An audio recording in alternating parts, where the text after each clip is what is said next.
And kind of on the back of that, you mentioned it nicely there about that energy and inflow, and we talk a lot about the cosmic karma and the vibrations and the frequencies.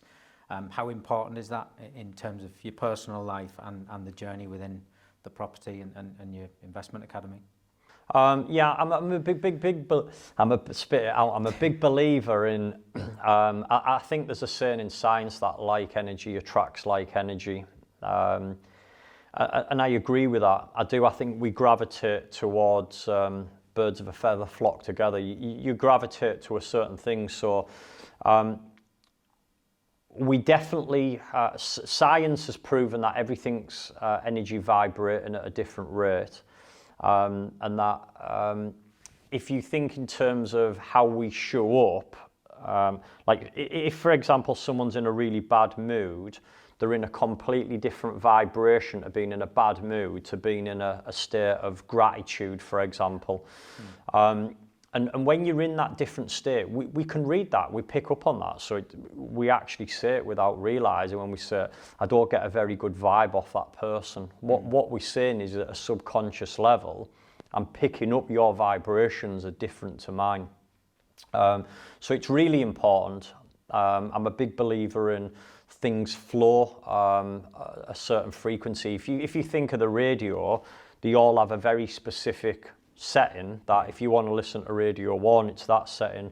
If you want to listen to BBC 2, it's that setting. So things flow at a certain frequency. Things happen at a certain frequency. Water boils at 100 degrees. So by keeping ourselves in a certain state, a certain vibration, we attract things to us easier. It's like swimming with the stream rather than swimming against it. The other question around the spiritual side, yes, I believe that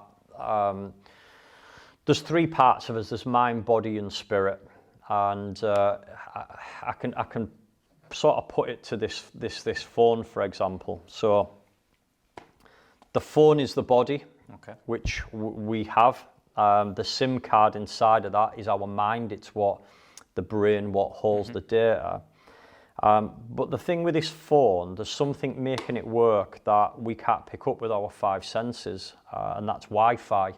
So the actual Wi-Fi, the signal that makes the phone work, we can't see it, we can't taste it, we can't touch it, we can't hear it, we can't smell it. But we know that it's making this phone operate. And the phone won't operate without either of the three. If it's got no SIM card, it can't retain the data, phone numbers, it's not going to work. It needs the actual phone, the body, and it needs the Wi-Fi to be able to make calls. Well, that's the same as us. So we've obviously got the body, we've got the mind, but we've got our own Wi-Fi, and that's the spiritual side. That's the difference of, and it might sound quite morbid, but it's the difference of a body that's died to a body that's alive. The body's still the same, there's nothing changed. The body that's died hasn't disappeared. It's there, it's just the life is not inside of that body anymore. And that life, I believe, is what people call God. It's the life, the energy, the spiritual side of us all.